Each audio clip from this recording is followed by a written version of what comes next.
uh, Doing an impromptu video on this RJ Martin Overkill Smooth. I say it's an impromptu video because I actually have just traded this away. So I'm going to try and get this knife out to the guy today, and I'm just going to throw a quick review on here because I've been away all last week. So I'm going to try and throw a quick review, show you guys what's up, and then hopefully get this out today so the guy can get it sooner, alright? So the RJ Martin is a full titanium handle with, I believe, a G10 backspacer. I'm not 100% sure, but you guys can find out. Very nice, solid titanium. Not too thick, not too thin. It's a great feeling handle. The blade is made of S35 VN. I don't know if you're going to be able to pick that up with this camera. I'm only using my iPhoto on my Mac. But trust me, it's S35 VN. It is a very high polished stonewash blade. Very beautiful, very elegant. Whether you're a fan of high polish, that's your opinion. I personally love stonewash blades. And it's actually very hard to tell if this blade is stonewashed just due to the amount of high polish. The second you pick this up, you can just tell it's a solid knife. It has a little heft, a little weight to it, but it's definitely good weight. It gives you confidence in the knife. It makes you feel like that this knife can be a worker. Whether or not, how beautiful it is, this knife could do work if you chose to use it as such. Let's see. The looks are very simple and elegant. It is as I said before, plain titanium handle with a very nicely shaped recurve blade. I have plenty of belly and a lot of recurve. I'm not the biggest fan of recurve blades just because I don't have the best sharpening system for it. I don't have a sharp maker. I probably should get one, but that's besides the point. But just a beautiful, elegant, simple design that really makes this knife stand out. The knife came to me unused, brand new, pretty much as I was told, and there's nothing to show that it has been used. It's still the original edge. I don't know if you'll be able to pick this up. I apologize, but you can definitely see the grind lines. So it is definitely the original edge, absolutely. Which is kind of interesting to me. As much of I guess you can call this a custom or semi-custom knife. You definitely have more or less looking of a factory grind, or a factory edge on a knife, and I mean by that you can see the grind lines. Maybe some people, when they get a semi-custom knife or a custom knife, they prefer to have something like a Sebenza where it's almost a polished cutting edge. I really don't. It really doesn't matter to me. I can put a polish on this if I choose to. I haven't. Just for the sheer fact if I haven't needed to. This came out of the box, or out of the pouch, the very nice leather pouch that comes with this. Beautiful pouch. Really cool that they include that. But this came absolutely razor sharp. One of the sharpest factory knives ever that I've ever been played with. I mean, it's just absolutely sharp. Razor sharp. I can get little itty bitty pigtails coming off the paper, and you can just slice right through it. It's beautifully sharp. Absolutely great. I have not used this knife, so I can't tell you how well it holds an edge, but I would imagine it holds an edge fairly well. S35 VN, expect normal qualities. The blade length, I think, is about just under 4 inches, maybe between 3 3/4 to 4 inches. Cut up my note paper that I was using. Like I said, it's absolutely sharp. The deployment, alright, here you go, guys. One of the best things about this knife, if you have never flipped an RJ, or if you never used the flipper from an RJ Martin, it is something absolutely unique, in my experience anyway. I've had a Hinderer flipper, and I've had some other flippers. Hinderer flipper was smooth, amazing, it was absolutely great. This is completely unique. It's a whole different ballpark. It's a whole different world. It probably has something to do with the extremely good retention of the blade into the handle, and also with the pivot system he uses. He doesn't use washers. RJ Martin uses, I believe in this knife, it is cylindrical roller bearings. I don't think they're ball bearings. I think they're actually cylindrical in shape, which I think kind of help for more rapid or almost feeling like forced deployment.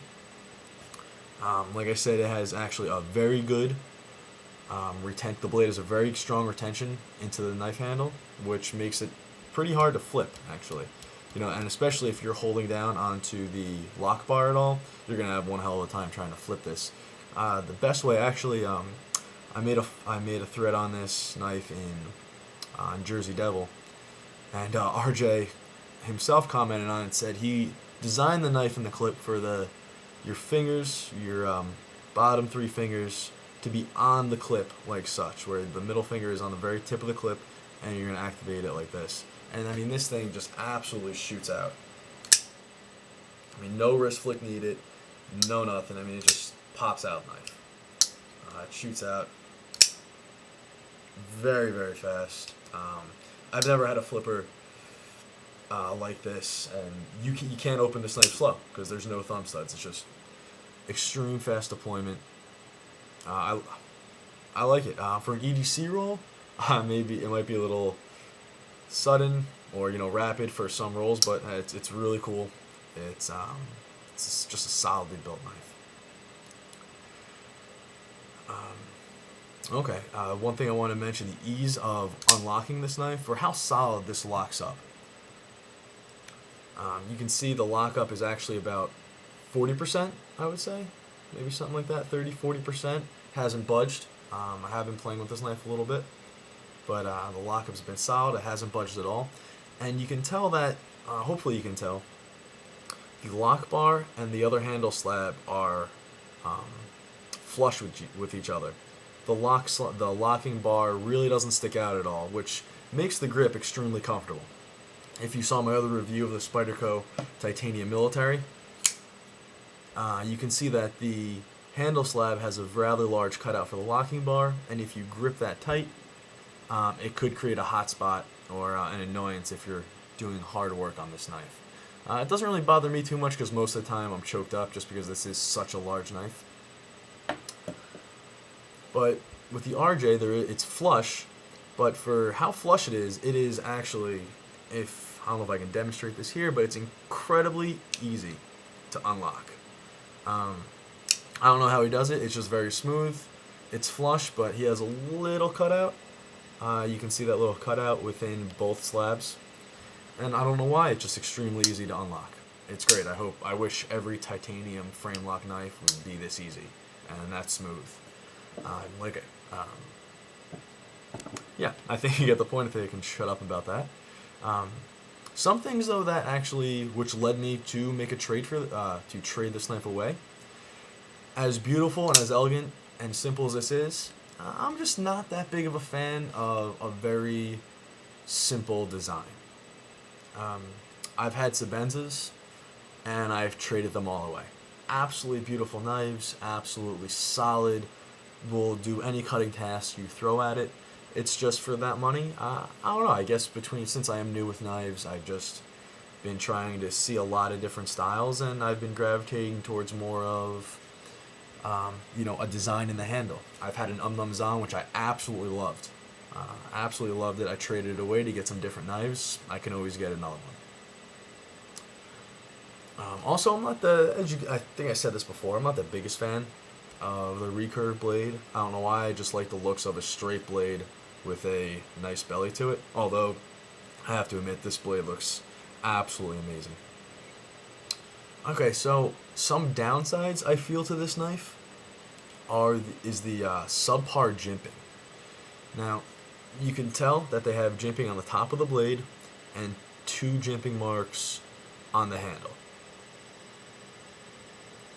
The jimping in the handle is excellent, actually. It's not rounded off, it seems pretty sharp, and my thumb stays in there. I really can't move it out. It's great jimping. The jimping on the blade, however, I guess it's just rounded too much. It's very subpar. I can easily slide off of it. It's pretty much just for show. I was a little surprised at that, since this is a semi-custom or custom knife. I would assume that the jimping would have been a little sharper or more effective. That might be RJ's design. I don't know. It's just if the jimping is going to be there on the knife, I want it to be useful. And I actually do. For me, this is a very comfortable grip with my thumb on top of the knife, and I use this jimping I don't feel there's enough of the jimping on the handle to be that effective. You kind of have to hold it like this. Also, there is jimping on the bottom, which is enough. You can see it's considerable more jimping than the top of the knife. And this jimping works excellent. In reverse grip, which I really don't have a use for, your thumb locks into that jimping. You're not going to be able to take your thumb off that jimping. It's great jimping. Okay, also, you can't really tell here, but the pocket clip is not too EDC friendly. I only say that because, I don't know if you can tell, but the upturn at the end of this pocket clip, it's not that large, so it actually makes reinserting the knife back into your pocket pretty tough. I was kind of surprised, but yeah, it's pretty much not a one-hand deal. You pretty much have to lift the pocket clip up and put it in, or really fight with it to get in. And for an EDC or for something of this quality and of this price point, I don't want to bother with that. I want to be able to take the knife out one hand, use it, close the knife one hand, and put it back in my pocket, not have to fumble around and deliberately do that. I think I covered everything. I guess since just looking at it, the blade is dead center, as you would expect from a custom or a semi-custom knife of this quality. But yeah, beautiful knife. I mean, this knife can work. You get the feeling that this knife can be, I don't want to say a beater, but could be a workhorse. It can absolutely do some damage. It can probably take any task you throw at it. It is a relatively thick stock. I wouldn't worry about, you're not gonna, if you break the blade, I mean, you're doing something absurd. Okay. It's a very, you can't really tell, but this is a very needle sharp tip. It looks very thick. It looks strong, but I tell you what, just by going like that, or doing that somewhere else, it's needle sharp. It'll surprise you how sharp that is. Guess one other thing that's unique to me, different to me, this pivot back end, if you can tell, that is actually shaped, the cutout in the knife is actually shaped like a D. It's not a circle, which I believe he intends to make the knife, or make the pivot wiggle less. It's pretty much locked in there, which keeps the blade absolutely perfect and absolutely solid. Alright guys, I kind of feel like I'm getting a little long on this. Maybe just a quick comparison would be, here is the Spyderco fluted titanium military I reviewed last time. And if I hold them together, blades only, hopefully you can see it. I'm kind of at a weird angle, but they're pretty close.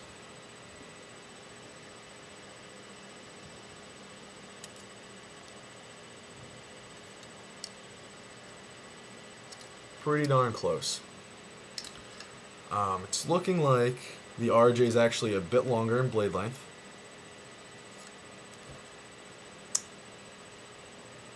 So they look pretty close in blade length, but it's pretty funny if you were to compare these handle sizes and just overall size of the knife. It really looks like the military really dwarfs this thing. It was kind of surprising. Alright guys, I'm going to let you guys go. I feel like I've rambled on. I'm probably going to have to edit this video.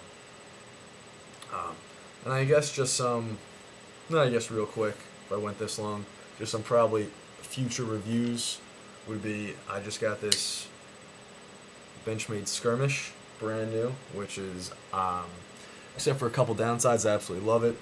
And this Spyderco Paramilitary 2 in carbon fiber and S90V. Alright guys, and then also the two knives I actually traded for, I'll also do a review on them. Alright, have a good day guys, enjoy the weekend just passed. Enjoy the rest of your Monday, hopefully this week goes by quick for you. Alright guys, I'm out.